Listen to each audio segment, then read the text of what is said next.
रुकने वाला नहीं है। और भाइयों, ये भारत हम देख रहे हैं इन 10 वर्षों के अंदर, ये सुरक्षित भारत, ये मजबूत भारत भाइयों आज हमें मिला है और उसका श्रेय आप सबको जाता है। आप सबको श्रेय इसलिए जाता है, मैं प्रणाम करता हूं आप लोगों को। 2014 में कमल का बटन दबाया, 2019 में कमल का बटन दबाया, 2014 में भारतीय जनता पार्टी को इस देश ने 282 सीटें दी, एनडीए को 325 सीटें दी।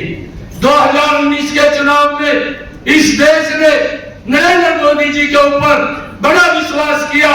नरेंद्र मोदी जी को 303 सीटें दी, एनडीए को 353 सीटें दी। भाइयों 2024, आज 2024 के अंदर भारत एक ही बात बोल रहा है, एक बात बोल रहा है, अब की बार हार जाएगा। अगर हम दूसरी तरफ देखें भाइयों, कांग्रेस पार्टी, ये महात्मा गांधी ने ठीक ही कहा था कि कांग्रेस को समाप्त कर देना चाहिए, क्योंकि आजादी के बाद सभी लोगों ने इस देश की आजादी के अंदर योगदान दिया था, परंतु उसकी बात को कांग्रेस ने नहीं माना। धीरे धीरे करके ये देश मनवा रहा है। 2014 में ये कांग्रेस पार्टी 471 सीटों के ऊपर चुनाव लड़ी थी। 2019 के चुनाव में यही कांग्रेस पार्टी 421 सीटों पे चुनाव लड़ी। और अब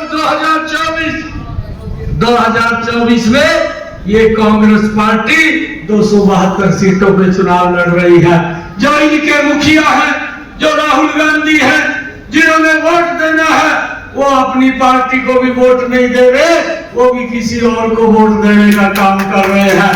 भाइयों, आने वाले 2029 के चुनाव में ये कांग्रेस पार्टी कहीं नजर नहीं आएगी। मैं आप लोगों से आग्रह करूंगा कि आप एकजुट होकर के भाइयों एक एक वोट यहाँ से चौधरी रणजीत सिंह चौटाला को कमल का बटन दबा करके दे दीजिए। भाइयों, कमल का बटन दबेगा, ये देश, ये दुनिया का नंबर 1 का देश बनेगा। भाइयों, हम देख रहे हैं 10 वर्षों के अंदर, 2014 से पहले दुनिया बोलती थी, भारत सुनता था, और 10 वर्षों के अंदर भारत बोलता है, दुनिया सुनती है। ये बदलाव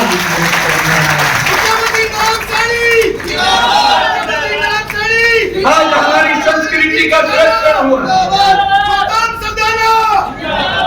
भाइयों, हम देखते हैं हमारी संस्कृति का भी संरक्षण हुआ। आप लोग देख रहे हैं केदार बाबा के जीर्णोद्धार की बात हो, 2014 से पहले किस प्रकार से हमारी संस्कृति के साथ खिलवाड़ करके उसको दबाने का काम किया जाता था, परंतु आज हमारी संस्कृति को भी संरक्षित करने का काम ये सरकार कर रही है। आदरणीय नरेंद्र मोदी जी कर रहे हैं। बाबा केदार के जीर्णोद्धार की बात हो, काशी ऋषभनाथ के जीर्णोद्धार की बात हो, हमारे हरियाणा के अंदर जहां भगवान श्री कृष्ण ने गीता का संदेश दिया, 250 करोड़ रुपए की लागत से उसके जीर्णोद्धार की बात हो, और भाइयों चाहे सोमनाथ के मंदिर के जीर्णोद्धार की बात हो, और हम हमारे लिए बड़े गर्व की बात है, ये जो पार्टीशन हुआ देश का, जब देश आजाद हुआ और पार्टीशन के बाद लाखों लोग भाइयों अकाल मृत्यु का घात शिकार हुए हैं, बेकसूर मारे गए हैं, उसका जिम्मेवार कौन था? और उस समय के अंदर जहां गुरु नानक देव जी का प्रकाश पर्व हुआ था, वो स्थान भी पाकिस्तान के अंदर चला गया। लाखों की संख्या में हमारे भारत गुरु नानक देव जी के उस पवित्र स्थल के ऊपर इच्छा जाने की रखते थे, परंतु वहां नहीं जा पाते थे, क्योंकि पासपोर्ट के माध्यम से वहां जाना पड़ता था, और वहीं बॉर्डर के ऊपर जा करके ही शीश नवा करके वापिस आ जाते थे। परंतु उस समस्या को भी नरेंद्र मोदी जी ने समझा, और भाइयों मुझे गर्व है ऐसे प्रधानमंत्री के ऊपर कि जहां गुरु नानक देव जी का प्रकाश पर्व हुआ वो स्थान पाकिस्तान के अंदर था। पहली बार नरेंद्र मोदी जी ने उस स्थान को करतारपुर कॉरिडोर बना करके सीधा जोड़ने का काम वो हमारी सरकार ने किया। भाइयों, हमारी संस्कृति का संरक्षण करने का भी काम ये नरेंद्र मोदी जी ने किया।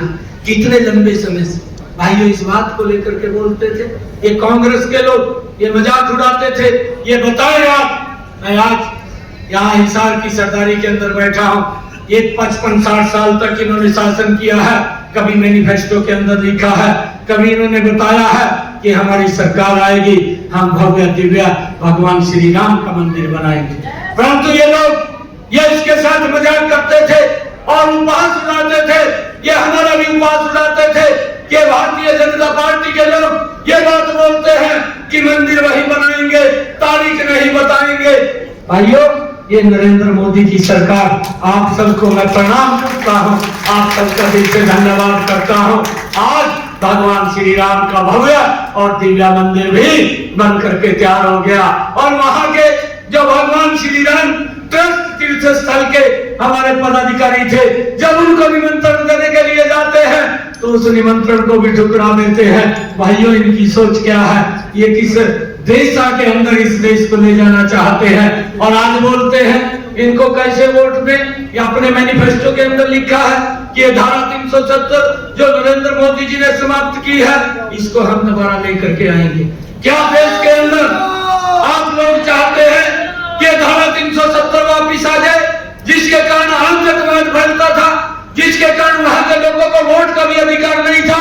3 लोगों की ही राजनीति चल रही थी, कांग्रेस पार्टी की चल रही थी, फारूक अब्दुल्ला की चल रही थी और आज वहां की एक पीडीपी की नेता है, उसकी राजनीति चल रही थी।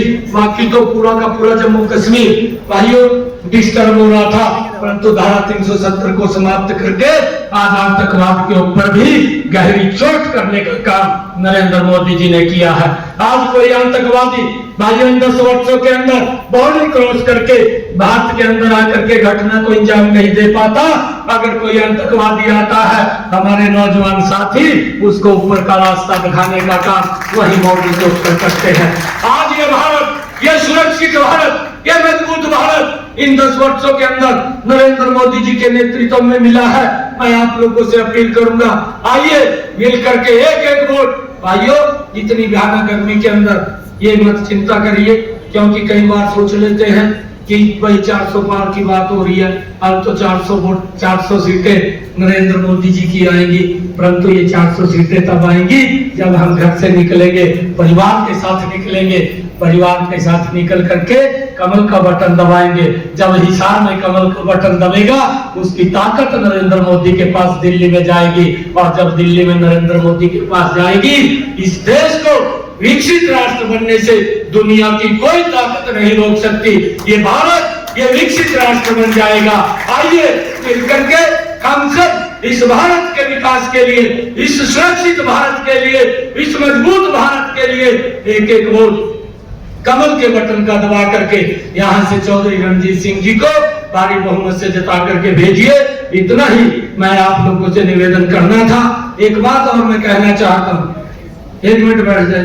एक बात मैं और कहना चाहता हूँ कि अब ये जिम्मेवारी आदरणीय मनोहर लाल जी ने, आदरणीय नरेंद्र मोदी जी ने और आदरणीय हमारे जगत प्रकाश नड्डा जी ने, आदरणीय अमित शाह जी ने, अब ये जिम्मेवारी ये आपके बेटे भाई के ऊपर सौंपी है और मैं आप लोगों का आशीर्वाद लेने के लिए आया हूँ कि इनके नेतृत्व के अंदर हरियाणा को मजबूती से आगे बढ़ाने का काम करें।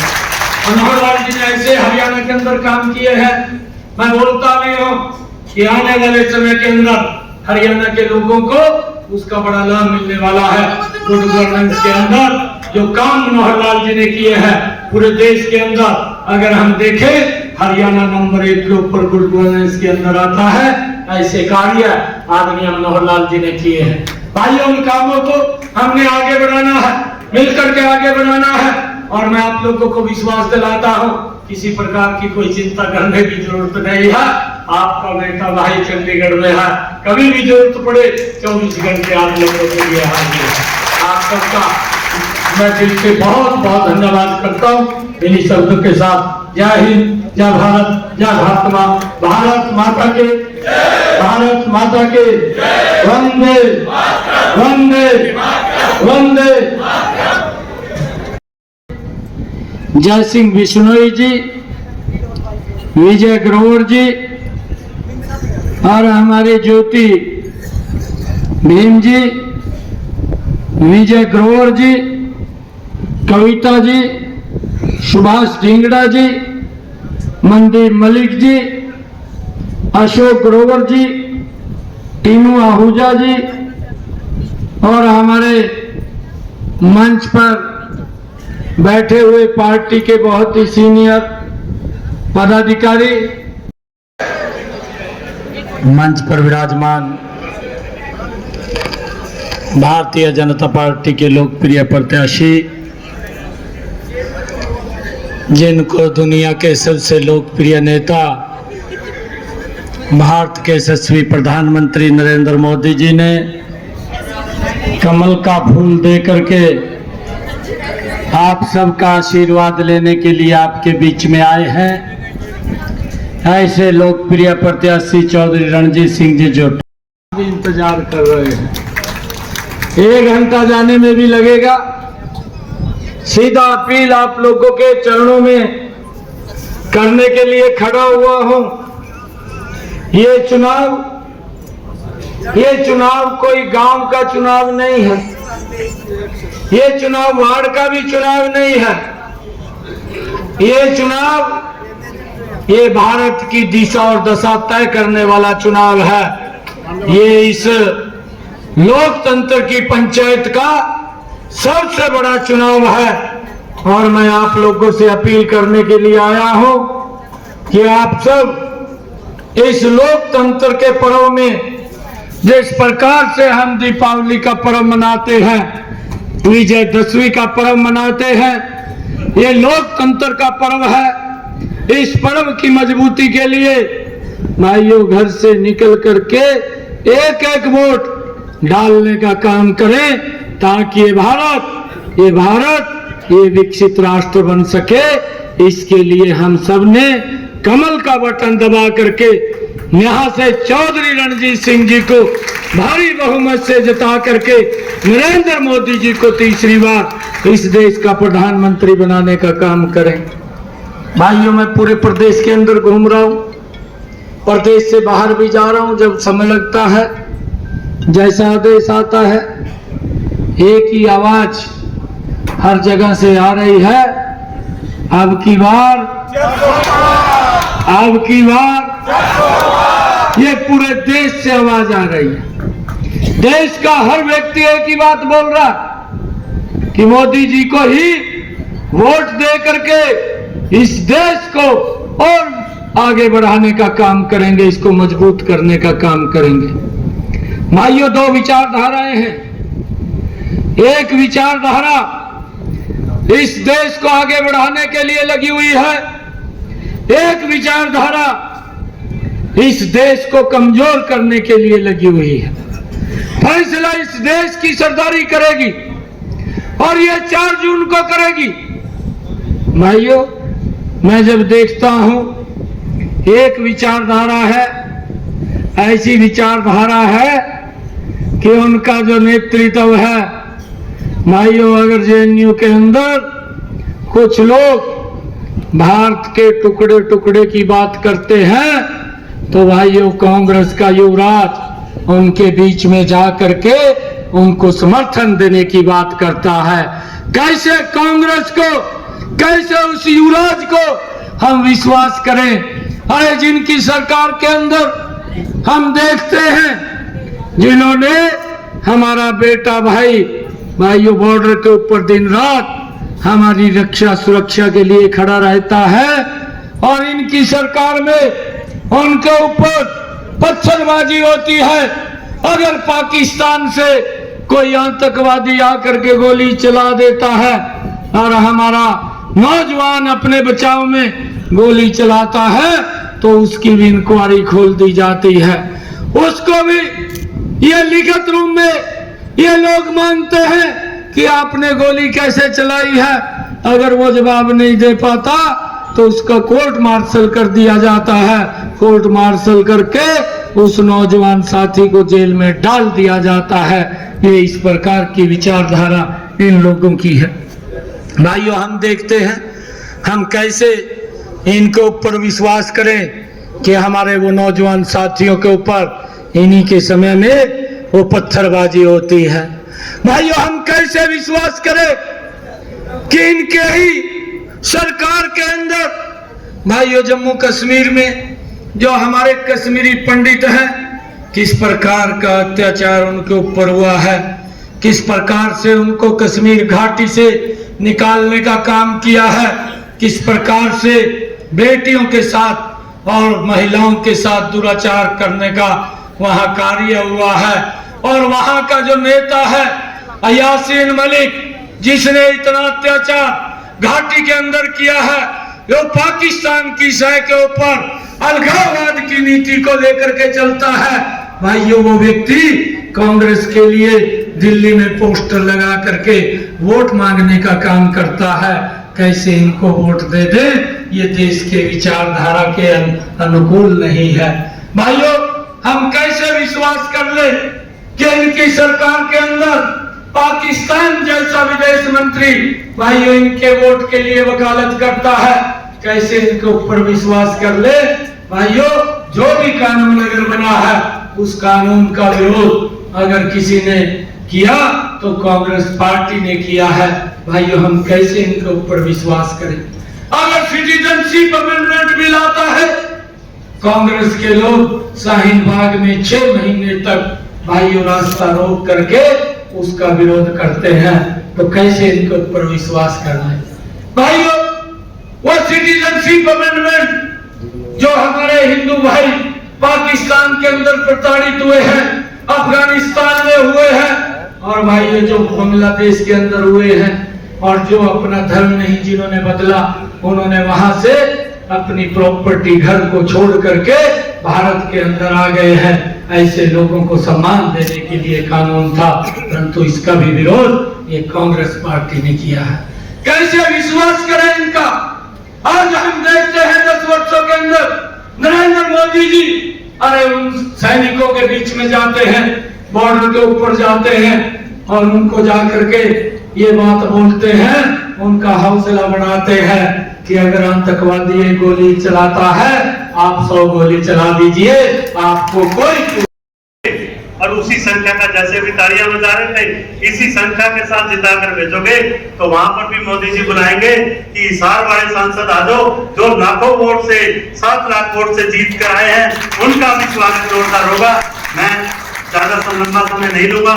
आप सबसे एक ही आग्रह करूंगा, आज इतनी भारी धूप में आप सारे इकट्ठा हुए और नायब सैनी जी को देखने के लिए, सुनने के लिए इकट्ठा हुए। हमारे मुख्यमंत्री है और मैंने भी इनके साथ थोड़े दिन संगठन में काम किया दिल्ली में, तो मुझे भी इनका मार्गदर्शन, संगठन में कैसे काम करते हैं, इनका मार्गदर्शन मुझे मिला। आज मेरा बड़ा सौभाग्य है कि इन्होंने हमारा जो निमंत्रण स्वीकार किया और आप इतनी भारी संख्या में आए। मैं जो नायब सैनी जी का हार्दिक धन्यवाद करता हूं, आप सबकी तरफ से धन्यवाद करता हूं। आप सब एक बार फिर जोरदार नारा लगाएं। नरेंद्र मोदी जिंदाबाद, भारतीय जनता पार्टी जिंदाबाद, नायब सैनी जिंदाबाद, रंजीत चौटाला जिंदाबाद।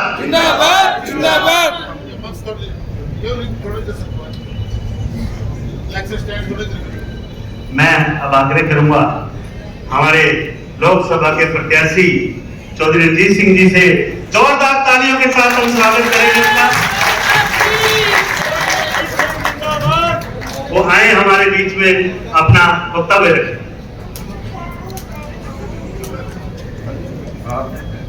एक बात मैं कहनी भूल गया था, हमारे बीच में कुछ वक्फ बोर्ड के साथियां हैं जिनकी दुकानों पर थोड़ा खतरा मंडरा रहा है, और केंद्र सरकार और राज्य सरकार, जैसे राज्य सरकार ने 20 साल वाले किराएदारों को मालिक बनाया, मेरी प्रार्थना है कि उनको भी मालिक बनाने का काम आप सब लोग करें। मैं ये प्रार्थना करूँ, केंद्र और राज्य दोनों का मुद्दा है आपका।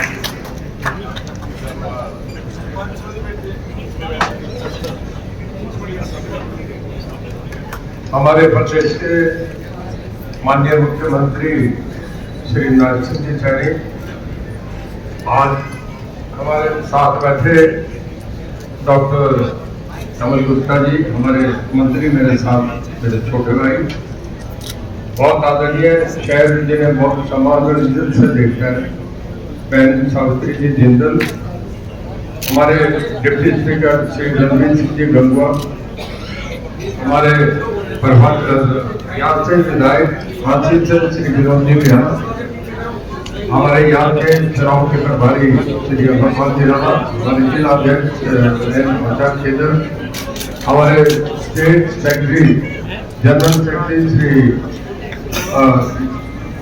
सुरेंद्र पुनिया जी और मंच सम्मानित मंच हमारे बहन राखी माला जी।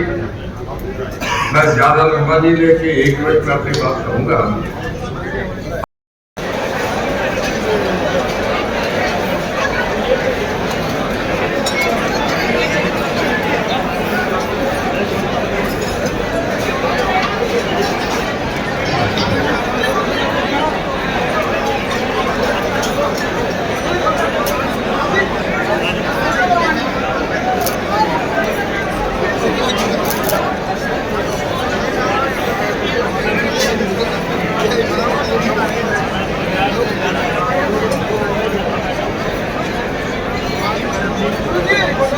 बाइट कर लेते हैं सभी लोग लाइन 2 मिनट ले लेते हैं सर, आपका मैं ज्यादा नहीं ऐसी हर जगह जाएगा।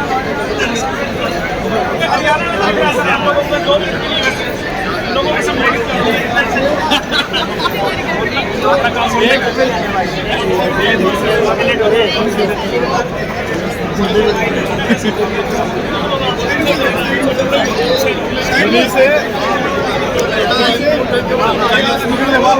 आज मुख्यमंत्री जी के द्वारा जिंदल जी, हरियाणा विधानसभा के डिप्टी स्पीकर रणवीर गंगवा जी, हमारे हांसी के बहुत ही लोकप्रिय विधायक विनोद बिहाना जी, और आज का जो कार्यक्रम का आयोजन किया है मेरे बड़े पुराने मित्र हिसार से मिल रहे हैं ऐसे गौतम सरदाना जी, जोरदार ताड़ियों से दबाओगे जीतेगा भाई जीतेगा, कमल का फूल जीतेगा, जीतेगा भाई जीतेगा। मैं उनसे एक संकल्प के कहता हूँ कि संघर्षों के साये में देश की आजादी होती है, संघर्षों के साये में देश की आजादी होती है, देश सुरक्षित हो जाता है, जिसको और जवा नहीं सकता। तो मैं इन सब बच्चों से कहूँगा कि पूरा जोर लगा के एक ही बात पर सबसे ज्यादा कंसंट्रेट करें कि हमारा 90% खून 100% खून करें। अगर जितने परिवार यहाँ बैठे हैं हर परिवार ये फैसला करे कि मेरे घर में 5 कुंटल 7 कुंटल खून कराऊंगा, तो कोई दुनिया की ताकत नहीं रोक सकती कि हमारे देश के प्रधानमंत्री विश्व के सबसे बड़े लोकतंत्र के विजय रथ लेके जाए। मैं आखिर में एक बात कह के कि हर आदमी कमल के सामने जो बटन है उसे दबा के कमल के फूल को कामयाब करें, 25 तारीखों से अपना कर्म धर्म करके इस काम को करें। और मैं कहूँगा दोनों हाथ खड़े करके आप नाइट सिंह से कहेंगे ये मोदी परिवार है, पूरी भीड़ अपने दोनों हाथ खड़े करके कहेंगे ये मोदी परिवार 100% मौका लेगा। आपका बहुत धन्यवाद। जय हिंद, जय भारत।